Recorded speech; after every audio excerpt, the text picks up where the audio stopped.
अब हमें शुरू करना है वैदिक एज के बाद वाला पोर्शन। तो इस पीरियड को हम बोलते हैं महाजनपद पीरियड भी।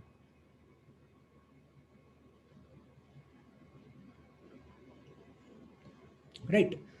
इस पीरियड में एक बहुत मेजर सोशल चेंज हुआ, that is the rise of a number of heterodox sects. तो ऐसे सेक्ट्स जो कि वैदिक वर्ल्ड व्यू से डिफर करते थे। वैदिक पीरियड के जितने भी स्कॉलर्स जो नॉलेज प्रोपोगेट करने की कोशिश करते थे, उनसे 100% ये अग्री नहीं करते हैं एंड अपने ऑल्टरनेटिव इंटरप्रिटेशंस देते हैं। तो this period immediately after the end of the Vedic age witnessed the emergence of as many as 63 heterodox sects around the 6th to 5th century BC. This period coincided with the Mahajanpad period of Indian history. All right, ऐसा क्यों हुआ है? इतने major level पे एक social री invention क्यों हो रहा है? Can you make any guesses?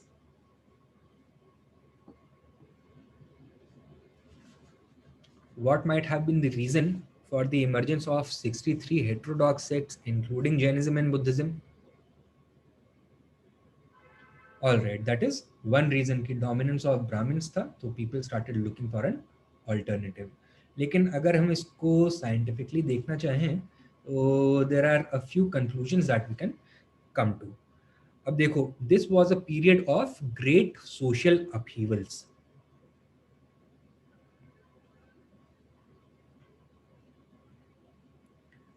Wide-ranging changes have happened towards the end of the later Vedic age in the polity, economy and society.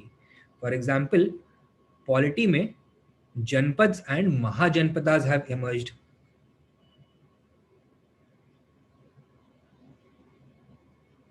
Right? And अलग अलग जनपद के बीच में पीस नहीं है. There is constant warfare.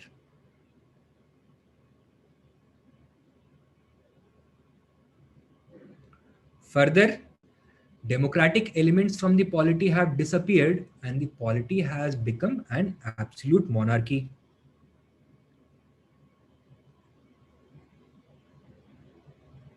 तो तानाशाही होने लग गई है. This has led to excessive violence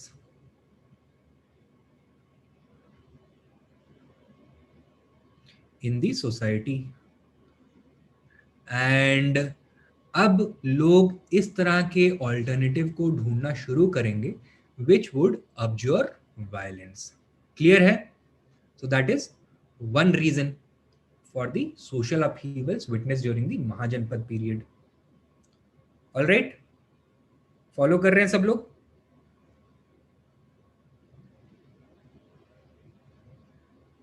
okay. दूसरी चीज क्या हुई है कि जो अर्ली वैदिक पीरियड का रिलीजन था,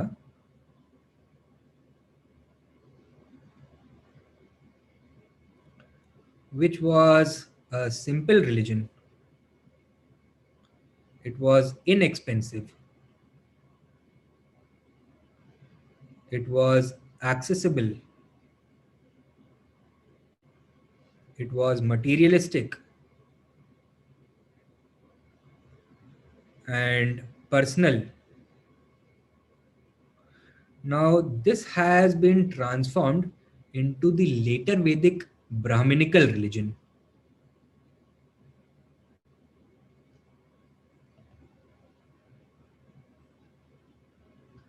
इसके क्या कैरेक्टरिस्टिक्स हैं? That it is complex, expensive, marked by a priestly domination,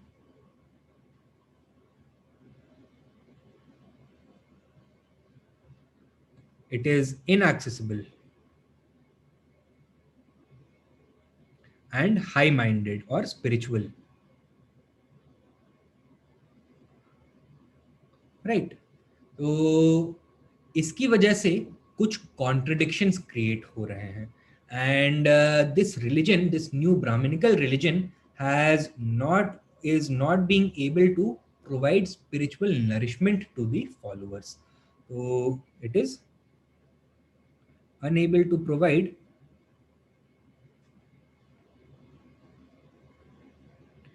spiritual nourishment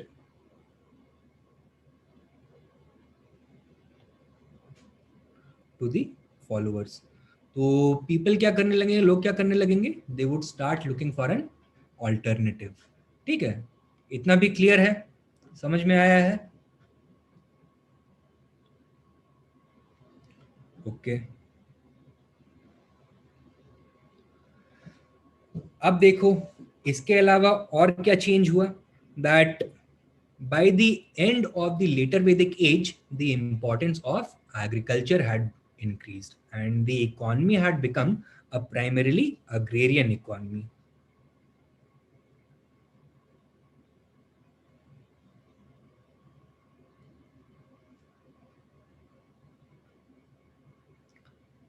Right? A large surplus had been created, and as a result of this, trade, commerce, and crafts had started to flourish. Right, तो economy अब change हो गई थी बिल्कुल से. Now this these new economic developments created a number of contradictions of an economic and social nature. तो किस तरह के contradictions इमर्ज हुए?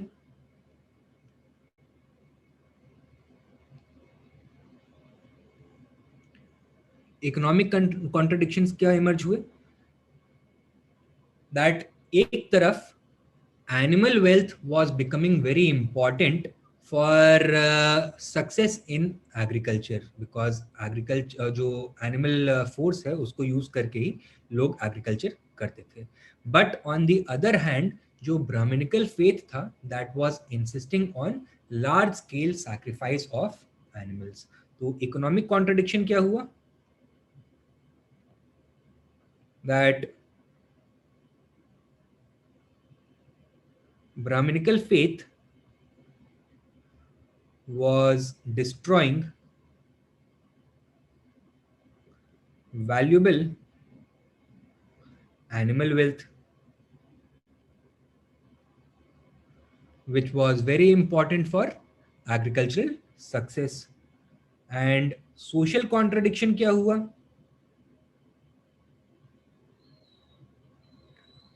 That because of the emergence and flourishing status of secondary economic activities, those groups who were involved in such activities, they started becoming richer and richer.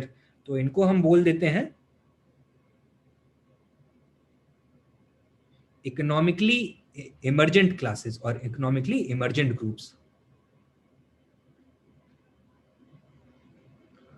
So out of the four varnas, secondary economic activities में सबसे ज्यादा participate कौन करते थे? Trade, commerce and crafts production में. Brahmins, Kshatriyas, वैश्यास और शूद्रास में से ट्रेड कॉमर्स में, हाँ, तो दे वर दी वैश्यास. So these were the वैश्यास.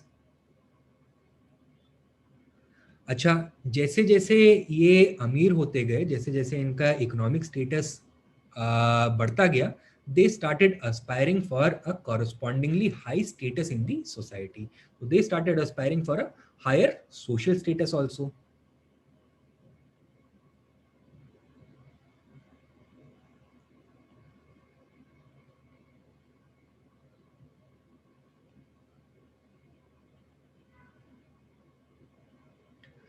But was this possible under the traditional varnashram dharma system? क्या ऐसा हो सकता था? नहीं हो सकता था. Why? Because the varna system had become rigid. It was based on birth. It was hierarchical. So this was impossible under the varna system. And because of these contradictions, the the Brahminical religion was out of touch with the emerging socio-economic and political realities, and people started looking for alternatives. और इस वजह से during this period more than 63 heterodox sects emerged, among which Jainism and Buddhism were the most popular. समझ में आया है?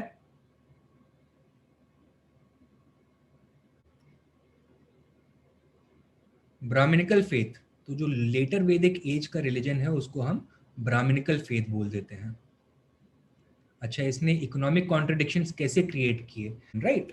तो हमने देखा कि इकोनॉमी में जो लेटर वैदिक एज में चेंजेस हो रहे थे उसकी वजह से it started creating some contradictions against the brahmanical faith. तो हमने क्या देखा था कि एक साइड पे agriculture was becoming increasingly important. It had become the mainstay of the economy. लेकिन जो लेटर वैदिक फेथ था, जो लेटर वैदिक रिलीजन था, जिसको हम ब्राह्मणिकल रिलीजन भी बोलते हैं, ब्राह्मणिकल इसलिए बोलते हैं because it was dominated by brahmanical priests, right? तो उसको ब्राह्मणिकल रिलीजन भी बोल दिया जाता है. तो that was insisting on elaborate and expensive sacrifices, जिसमें लार्ज क्वांटिटीज में एनिमल्स को सैक्रिफाइस किया जाता था. अब animals were a very important resource for agriculture, because animal force से ही एग्रीकल्चर करा भी जाता था. तो रिलीजन क्या बोल रहा था कि लार्ज क्वांटिटीज में एनिमल्स को सैक्रिफाइस करो. So the people started looking for another alternative, ऐसा एक रिलीजन जो कि एनिमल वेल्थ को सिक्योर कर सके, रख सके, राइट? दूसरी तरफ क्या हो रहा था कि secondary economic activities were becoming more and more important. Trade, commerce and crafts production were flourishing. तो इन एक्टिविटीज में जो लोग पार्टिसिपेट कर रहे थे, they started becoming richer and richer. इनका इकोनॉमिक स्टेटस इंप्रूव होता गया. Most of these people belong to the Vaishya varna. जैसे जैसे इनका इकोनॉमिक स्टेटस इंक्रीज हुआ, अब लॉजिकल इनका एस्पिरेशन क्या होगा कि सोसाइटी में भी इनकी रिस्पेक्टेबिलिटी बढ़ती रहनी चाहिए, इनका सोशल स्टेटस भी इंप्रूव होना चाहिए. But this was not possible under the rigid varna hierarchy. Rigid varna hierarchy में सेट था कि किसको सबसे ज्यादा सोशल रिस्पेक्टेबिलिटी मिलेगी एंड किसको सोसाइटी में सारी ड्यूटीज एंड ऑब्लिगेशंस फुलफिल करनी पड़ेंगी. क्लियर है? तो Vaishyas were given a relatively lower position in the varna hierarchy and it was not possible for them to move up this hierarchy in the rigid varna system. So they also started looking for alternatives. एक ऐसा belief system जहाँ पे social mobility restricted ना हो and social reality उनकी economic reality को reflect करे. So they turned towards Jainism and Buddhism. It was because of these massive changes which happened during the Mahajanpat period and towards the end of the later Vedic period that 63 different heterodox sects had emerged. And finally उसमें से दो सबसे ज्यादा popular हुए, that were Jainism and Buddhism, who provided alternatives to the brahmanical society and brahmanical religion. Okay, चलिए